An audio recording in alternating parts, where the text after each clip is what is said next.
again, where I have already tried to separate his elbows from his rib cage, and I maybe was unable to do that. Before I default to this, I am often going to attack an arm. So from this position, it's easy to get the angle. It's much easier than from side control to just press this down. You know, there's a certain bit of like elbow hyperflexion here, which will give me sideways motion when I exceed his ability to bend his arm here. It's just pain compliance, really. So most of the time when I'm going for this, this is not what I'm looking for. I'm looking to make him defend in a certain way so that I can progress to an arm bar or take his back. But if you can get it, you take it.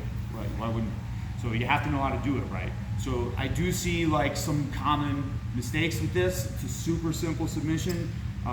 Like if you catch me with this, like I'm not happy with myself. But it happens, you know. And this can lead to straight arm locks and stuff. But we have to be able to sell it, and you can't sell it unless you can do it. So piece of cake maneuver though. I have my two hands on his forearm. I'll hyperflex this elbow, and then this is less difficult, right? And then I get heavy over him. And I just make this cross with my wrist, and I come to here. Now I've made this figure 4. I go thumbs out in this case. There are times where thumbs in and thumbs out make sense, more or less sense. In this case, I'm thumbs out, so I'm just monkey paws here. And now the key to this is A, being inside his elbow, not out here. So sometimes I'll have people get to this position, and they'll crank and crank and crank, and I'm not gonna tap to that. But this, I will tap to. Right? The other key to this is making all of these angles more acute. So the angle at the shoulder and the angle at the elbow. And I do that by just pulling down. They used to always, when we were new, a long time ago, they used to talk about the back of the hand being a paintbrush and trying to paint a straight line down the mat.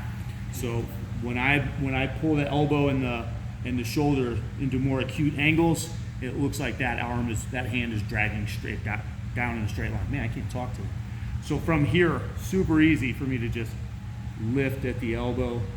I control his wrist. I keep his wrist down on the mat, right? So whatever joint I'm attacking, I have to control the joint above that. So in this case, it's the wrist on the mat. And the more I can pull everything down, the easier this is to get. So up here, I'll still get it. Down here, it's a lot less upward travel to achieve that. Good? Questions about this?